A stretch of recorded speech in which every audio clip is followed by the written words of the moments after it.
which is called OTT, over-the-top streaming. You can watch it on your phones, on your smart TVs, using your Apple TVs, your Rokus. You watch Netflix, you watch Hulu, and that's on-demand content. People don't necessarily watch live TV the way they used to anymore. Right. So my job is to create a product that's going to engage you guys, the consumers, over the internet.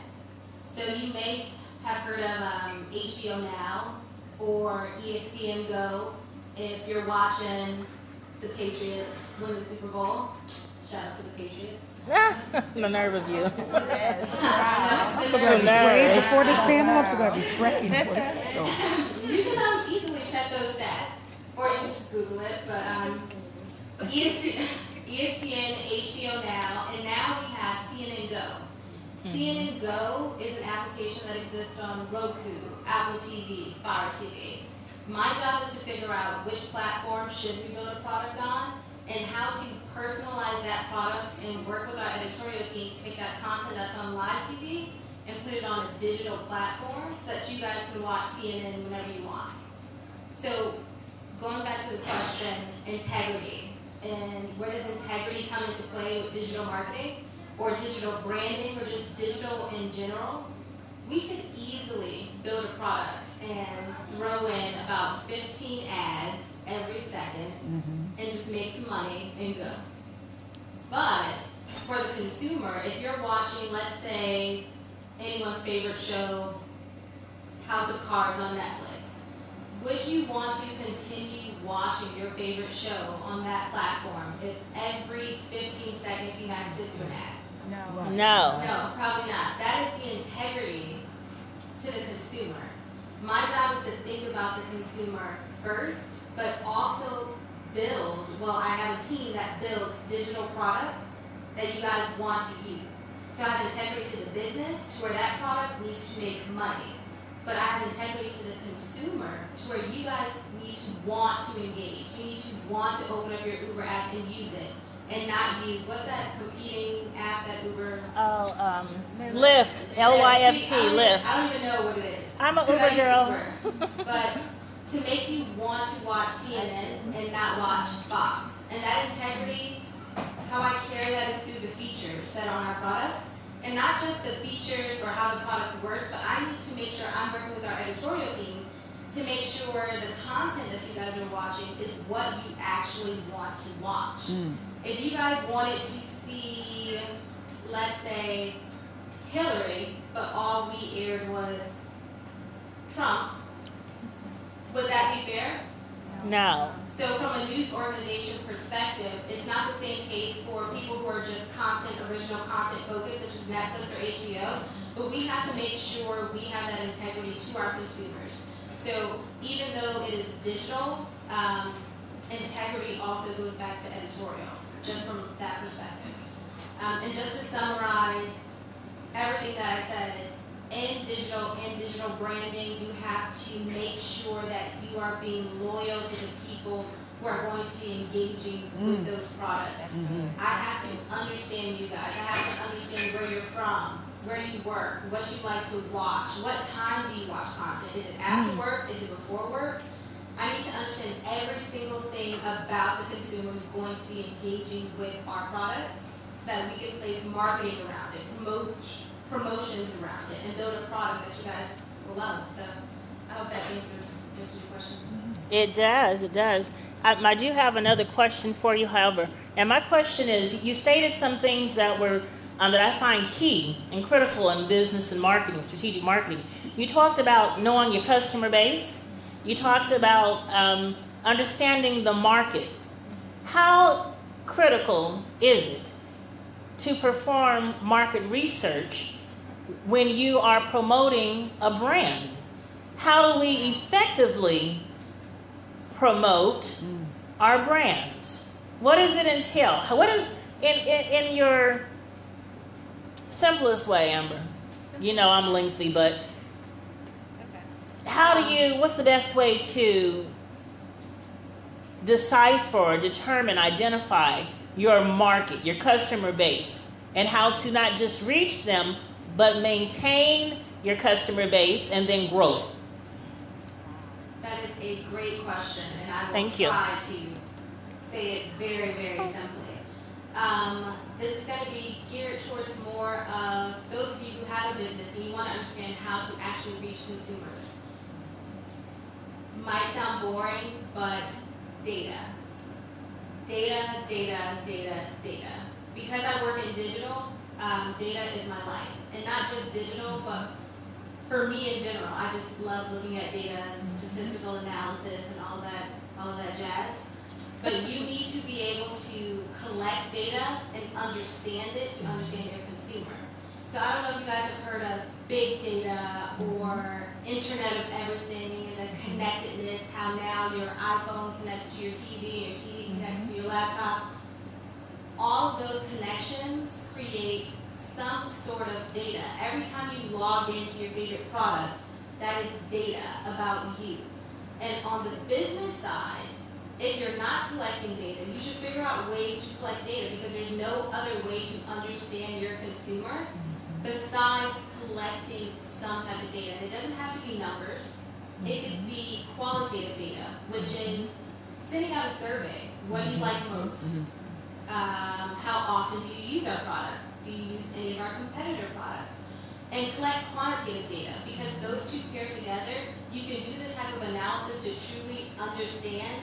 When I say I know you guys or I know the people who watch CNN, it's because I look at that data on a daily basis. I understand how you engage with the product, when you engage. But going back to the very beginning, if I want to launch a new product in an entirely new market, how do I know that market? How do I know who those people are? How do I know that product is actually going to do well? So that's where market research comes into play. And you ask, how do you know? Well, the importance. Market research is so, so, so important. A lot of people, they come up with an idea and they say, okay, I'm going to build this website. Boom, it exists and no one's using it. Very good. I wonder why people aren't using it because people, they don't know about it. You don't know, you have to know who your audience is, who you're actually trying to target. Just do your research, Google, look up trends for the product that you're ideating on. Who would be your competitors? If you're thinking of building a water bottle labeling company, Google every single other water bottle labeling company. Look up some small businesses for labeling companies. There's a lot of free data just on the internet where you don't have to collect it yourself, you can just find it. Super important. If you are building a business, definitely make sure you do your research on the market. And the market is literally the people. How many water bottles sell in an average year? That's market data. So if you're going to sell water bottle labels, you need to understand the distribution of water bottles if it's going to be profitable. But do your research, know your audience, use Google. So you're saying with the market research, when you perform it, use Google as a data research tool. I would say if you do not have a data research tool, use Google to find free ones. Yeah, there are some tools out there that are free. You can't trust data on Google 100%, but you need to know which ones that you actually can't trust. But you can find some free tools out there. What are some free tools? I know with my counseling degree, my master's I'm trying to acquire now, that I will acquire in the name of Jesus. And my first master's in public administration, we use SMS, a lot for data analysis. Do you have any recommendations you might be able to share with the small business entrepreneur about, what to look at in Google, what searches or keywords to put in? That is another great question. I haven't used free ones in a while. SEO, there's a tool called, at the end of this, I can put together a list if you want me to. Awesome. But to tell you what to Google, look up SEO tools. There's a ton of free SEO where they'll want you to pay the full report, but you can Google an SEO competitor analysis tool, and let's say you're launching a website. You can see all of the other competing websites, but it'll at least give you the top 5 to 10. You can look at on those type of SEO tools. It'll show you keywords. So if you are, again, a water bottle label making company, then you know what keywords are primarily searched for that particular product. So Google SEO, Google competitor benchmark data. There's a website called Crunchbase. Yeah. So if you're looking for startup companies, it'll give you all of their numbers, their funding. If you're trying to do an entrepreneurial startup and get rounds of funding, you can understand your competition that way. And there's a slew of others, but I'll have to figure that out, and I'll put a list together for you guys if you want to. That's great. We just want to, try to share some information with the public here, our guests, and those in Facebook land, so to speak, about how to conduct market research. All of us are, trying to, those of us who are business owners, or if you are a potential new business owner, you want to start a business, CP and Associates can help you do that. You got to do your homework. Somebody asked me, I think it was it Deborah Favors, I think this morning asked me, well, if your name is Chandra, where did Cara Jones come from? And I shared with her when I retired from California and moved to Alabama, I didn't know the region. I had been coming there all my life, to visit the grandparents, and the great-grands and all that. But I needed to learn my market. So I created a Facebook account with a profile named Cara Jones. That was my alias. And for 4 years, all I did was market research and played my Facebook games. So if you go back down my timeline, how you can click the year, if you click before 2015, all you're going to see is game scores. But in my database that I created for this potential business that I didn't even know I was going to call Cara Jones Unlimited yet, I have data for 4 years, and I'm still compiling data, constantly compiling data, constantly analyzing the market. So it's really good, Amber, and I thank you so much for sharing with us, what it means to have integrity in your branding, what it means to reach out to your audience and know how to even attract an audience. Without the ability to do so and to do it effectively, you will not be in business. Okay? And I'll say this to you.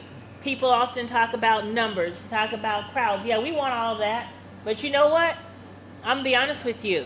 I would rather have good, respectful, appreciative, consistent customers than millions. How about that? You know why? Because they respect me and my brand, and I respect them. They like my products. I know who I shop with. I don't like to go to the stores. I shop online most of the time. Been doing it for years as I travel so much. But I know what works for me. I know them brands, them tags in the back. That's right. I know who fits me even when I'm growing at 51. I know it's going to work when it gets to me. I'm not going to have to send it back and do a return, request a refund, none of that. No exchanges. It's going to work. So quantity is good, Come on now. but quality is better. That's right. Amber stated something that's very That's awesome. key, and I'm so happy to hear you are reinforcing my homework tonight. Qualitative analysis, quantitative analysis. If you are looking to own a business, those of you who already own a business, Shamara, okay, Tiffany, you entertainers, Damon, that's a brand. It sure is. You guys need to know how to do a qualitative or a quantitative study. If you need help, call CP and Associates. I'm more than happy to help you. We have a team of 60 consultants across the world, and we do this well. Our motto is, your happiness is our success. Yeah. That's it. Thank you, Amber. Oh, no problem.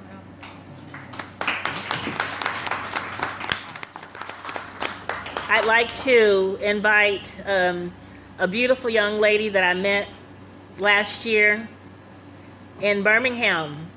She was the lead actress on a stage play with the Vivian Williams Murray production, who I highly respect and regard, another sisterpreneur. I'd like to invite Ptiv the Queen. That's what she calls herself. That's her stage name. I'd like to invite Ptiv the Queen to the stage. She is about to sing me up under this table. And you know what? We're going to go live. Please help me welcome Tiffany Richardson from Birmingham, the Magic City.